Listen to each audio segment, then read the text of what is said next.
घराना वेटलैंड में जिस तरह से टूरिज़्म को बढ़ाने के लिए डिपार्टमेंट्स काम कर रहे हैं, चाहे वो वाइल्ड लाइफ डिपार्टमेंट हो, उसमें में ही टूरिज़्म विभाग भी समय-समय पर कई सारी एक्टिविटीज़ कराता रहता है। लेकिन इस समय मेरे साथ घराना वेटलैंड की देख-रेख करने वाले यहाँ पर ऑफ़िसर हैं। सर, मैं आपका नाम जानना चाहूँगा? जी, मेरा नाम आशीष महाजन है। मैं रेंज ऑफ़िसर वेटलैंड हूँ। सर, घराना वेटलैंड को लेकर काफ़ी जो है सक्रियता सरकार भी दिखाती है, विभाग भी दिखाते हैं और कोशिश की जाती है कि यहाँ पर ज़्यादा से ज़्यादा टूरिस्ट आएँ।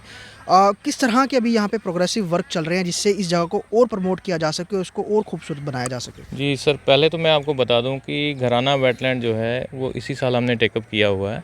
जो हमने 408 कनाल 14 मरले एरिया जो है, जी। इस साल हमने रिट्रीव किया है और उसी की डेवलपमेंट चल रही है। डेवलपमेंट में हमने सबसे पहले तो मेन कंपोनेंट हमारा फेंसिंग का है। पूरे एरिया को डिपार्टमेंट फेंसिंग करवा रहा है। जो चेन लिंक फेंसिंग हमारी है, चेन लिंक से फेंस हो रहा जी। है। दूसरा, हमने इसमें एक बड़ा ड्रेन जो है टेकअप किया हुआ है, क्योंकि हमारा जो वेटलैंड एरिया है, इसमें पोल्यूटेड पानी जो है डिच का आता है।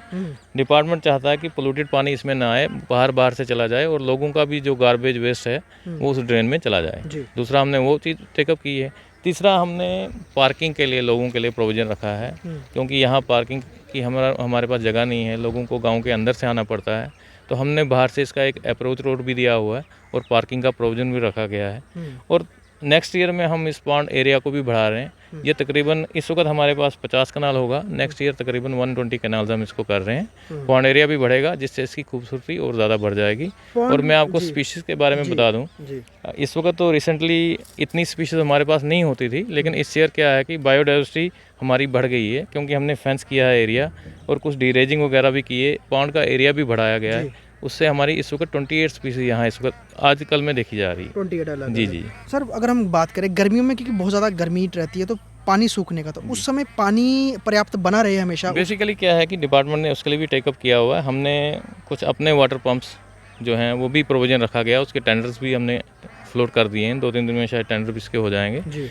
डिपार्टमेंट ने प्रोविज़न रखा है। हमने इसको आर्टिफिशियली फीड करना है पूरे को, क्योंकि फ्रेश वाटर से ही फीड इसको किया जाएगा, क्योंकि फ्रेश वाटर से इसकी माइक्रोबियल एक्टिविटी जो है वो भी बढ़ेंगी और हमारे बर्ड्स जो हैं बाहर से जो आते हैं, हमारे माइग्रेटरी बर्ड्स, उनको भी एक अच्छा एटमॉस्फेयर मिलेगा इससे। दूसरा, रोड कनेक्टिविटी और बेहतर हो, उसके लिए भी कुछ काम किए जा रोड रहे हैं? कनेक्टिविटी के लिए मैंने आपको पहले बता दिया कि जो हमारा डिमार्केटेड एरिया हमने जो लिया है, हमने उससे ही स्टार्टिंग में ही हमने रोड का अप्रोच रोड का प्रोविज़न रखा हुआ है। रोड का काम भी हमारा चल रहा है। हमें उम्मीद है कि 1-2 महीने में शायद रोड का काम भी हमारा ख़त्म हो जाएगा और पार्किंग का काम भी हमारा ख़त्म हो जाएगा, जिससे लोगों को, यहाँ के लोगों की जो दिक्कत थी कि लोग घर के अंदर से आते हैं, अंदर गलियों से आते हैं, वो सारी चीज़ें सॉर्ट आउट हो जाएंगी। बाहर से हमारा रोड रहेगा। और नेक्स्ट ईयर में प्रपोजल जो हमारा है, इसमें पार्क का भी प्रोविज़न बन रहा है, लॉन बन रहा है, कियोस्क बन रहा है, कुछ ये सेमिनार शॉप बन रही है, पेंट्री वगैरह बन रही है। तो लोगों के लिए वो चीज़ें भी अट्रैक्शन का पॉइंट ऑफ व्यू गाँव वालों का इन्वॉल्वमेंट किस तरह से लिया जा रहा है, क्योंकि जब तक लोकल इन्वॉल्वमेंट नहीं होगा तब तक किसी भी चीज़ को हम बेसिकली मैं आपको बता दूं कि गांव वालों के लिए एक जॉइंट फॉरेस्ट मैनेजमेंट कमेटी बनाने जा रहा है डिपार्टमेंट, जिसमें गांव के ही चुने हुए नुमाइंदे होंगे, वही इसका टेकअप करेंगे। ये जितना भी एसेट यहाँ पे बन रहा है, ये सारा गांव वालों के हवाले कर दिया जाएगा। उसमें पार्किंग भी है, उसमें लॉन एरिया होगा, पार्क होगा हमारा। उसके अलावा जो भी यहाँ एक्टिविटी, जो हमारी शॉप्स बन रही हैं, जो हमारी बिल्डिंग बन रही है, उसमें जॉइंट फॉरेस्ट मैनेजमेंट कमेटी जो हमारी बनने जा रही, उसका भी एक रूम रखा जाएगा। सारी जो चीज़ें यहाँ की बनेंगी, जो भी यहाँ की डेवलपमेंट होगी, उनके साथ साझा करके ही, उनके कॉन्फिडेंस में लेके ही होगी सर। और दूसरा, अगर हम बात करें, क्योंकि ऑक्ट्राई पोस्ट में अब सेरेमनी होती है, यहाँ पे रिट्रीट सेरेमनी होती है, तो उससे भी यहाँ पर टूरिज्म बढ़ा है कुछ संख्या? डेफिनेटली रिट्रीट सेरेमनी मैं जहाँ तक बताऊँ, वो तो 2 दिन का ही प्रोसीजर है। बेसिकली सैटरडे और संडे को ही रिट्रीट सेरेमनी होती है, लेकिन बर्ड लवर हमारे पास बहुत ज़्यादा हैं और सबको घराना वेटलैंड का एक बहुत अच्छी इमेज है और डिपार्टमेंट उस इमेज को बरकरार रखते हुए यहाँ काफ़ी ज़्यादा डेवलपमेंट करने जा रही है। अभी ये है कि टेकअप ही हमने किया है, लेकिन इस साल भी कुछ हद तक काम बहुत अच्छे हमें दिख रहे हुए हैं। हमें उम्मीद है कि नेक्स्ट ईयर इससे ज़्यादा अच्छे काम होंगे और टूरिज्म यहाँ बढ़ेगा ही बढ़ेगा। कई सारे ऐसे फोटोग्राफर्स भी होते हैं, वाइल्ड फोटोग्राफर्स, जो कि फोटोग्राफी के लिए आते हैं और ख़ास तौर पर उनका फोकस ही, तो वो ऐसे लोग यहाँ पर आएँ और उनकी तादाद रहे और उनको एकोमोडेशन वगैरह के लिए फैसिलिटीज़ कुछ? बेसिकली आगे इन फ्यूचर ये सारी चीज़ें होंगी, लेकिन हमने एक चीज़ काउंट की है, जहाँ लास्ट कुछ डेज़ पहले यहाँ कुछ फोटोग्राफर्स आए थे, उन्होंने डेलिबरेटली बर्ड्स को डिस्टर्ब भी किया है। उससे हमारा क्या होता है, एक तो काउंट हमारा बर्ड का कम हो जाता है और जो हमारी मेन स्पीसीज़, जो डिफरेंट स्पीसीज़ यहाँ आ रही हैं, वो भी नहीं आती। क्योंकि हमारा पिछले दिन कोई एक बर्ड आया था, बीन गूज करके, तो कुछ फोटोग्राफर्स ने उनको डिस्टर्ब किया, उसके बाद वो दोबारा नहीं दिखा। 3-4 दिन के बाद दोबारा आया और एक्टिविटी जो है काफ़ी हद तक डिस्टर्ब हुई है। उसके लिए डिपार्टमेंट ने भी काफ़ी चीज़ें टेकअप की हुई हैं। हमने एक अंदर से ये कॉरिडोर वाला एरिया बनाया हुआ है।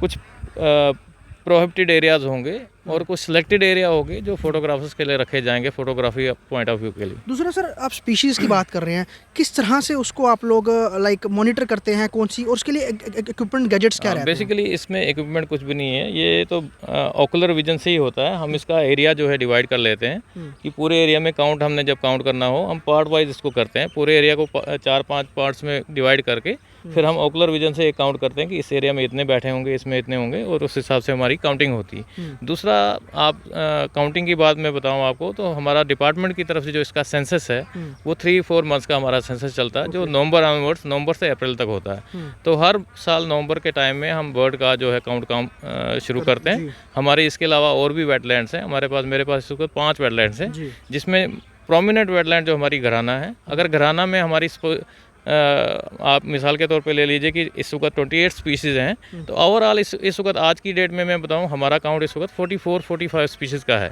क्योंकि दूसरी वेटलैंड जो हमारी है उसमें जो स्पीशीज़ हैं इससे डिफरेंट है। तो उनका भी डेली बेसिस पे मॉनिटरिंग हो रही है, काउंटिंग हो रही है और सेंसस हो रहा है। तो वहाँ पर क्या टूरिस्ट का जाना अलाउड है, क्योंकि अलग अलग जगहें हैं ये? बेसिकली जगहें वो सारे ओपन जगहें ही हैं, अभी उसकी डिमार्केशन नहीं हुई है। ओपन है, टूरिस्ट जा रहे हैं वहाँ भी, लेकिन ये है कि वहाँ कुछ पर्टिकुलर एरियाज़ ही हैं जहाँ पे बर्ड्स का आना है। दूसरा, जो बर्ड सेंचुरीज हैं उसको लेकर, जैसे भरतपुर में एक बर्ड सेंचुरी है बहुत बड़ी, आपने सुना होगा, तो अलग अलग जगह, तो वो एक उसको लेकर एक प्रमोशन भी वैसी रहती है, लोगों को बारे में उनको नॉलेज भी वैसी दी जाती है। बेसिकली उसके लिए डिपार्टमेंट ने भी एक एवेन्यू लिया है। इस साल डिपार्टमेंट गाँव के लोगों का भी एक टूर ऑर्गेनाइज कर रहा है। हमारी कोशिश है कि हम गाँव के लोगों को भरतपुर सेंचुरी का एक टूर करवाएं, जिससे लोग भरतपुर सेंचुरी को देख के यहाँ का भी उनको आइडिया रहे कि यहाँ क्या और चीज़ें करनी हैं, और वही लोग जो हैं आगे जाके जॉइंट फॉरेस्ट कमेटी जो हमारी बन रही, जॉइंट फॉरेस्ट मैनेजमेंट कमेटी जो बनने जा रही है, उसका एक हिस्सा बनेंगे।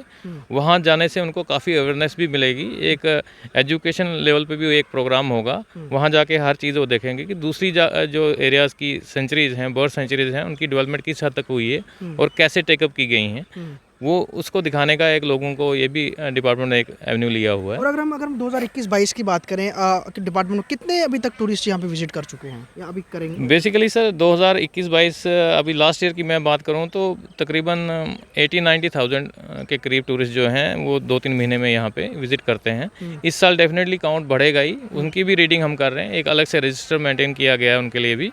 हम उसमें भी नोट करते हैं कि आज कितने बंदे आए। जो प्रोमिनेंट कोई बंदे होते हैं उनका नाम भी लिखा जाता है और उनसे इस एरिया के बारे में ये राइटिंग में भी कुछ लिया जाता है, ताकि आप बताइए कि ये एरिया कैसा लगा आपको, आप क्या चाहते हैं या क्या चीज़ होनी चाहिए इन फ्यूचर। तो उन सब चीज़ों को मद्देनज़र रखते हुए आगे डिपार्टमेंट उसी चीज़ों पे सोच के काम करता है। लोकेशन बड़ी इंपॉर्टेंट भी है, क्योंकि ये इंटरनेशनल बॉर्डर पर है, भारत पाकिस्तान सीमा, एक वो भी अट्रैक्शन है। लोग कहते हैं कि हमें बॉर्डर भी दिखे, हम वो जगह, तो वो बॉर्डर होने का भी फ़ायदा मिलता है। बिल्कुल डेफिनेटली बॉर्डर होने का भी फ़ायदा मिलता है। और आगे जो डिपार्टमेंट ने जिस हिसाब से टेकअप करने जा रहा है डिपार्टमेंट, इसको आप फ्यूचर में देखिएगा कि जम्मू का एक मेन एरिया होगा घराना, जो जहाँ लोग दौड़ते हुए जाएंगे कि चलो हमने घराना जाना है, और यहाँ आने से उनको पूरे दिन का एक पैकेज मिलेगा।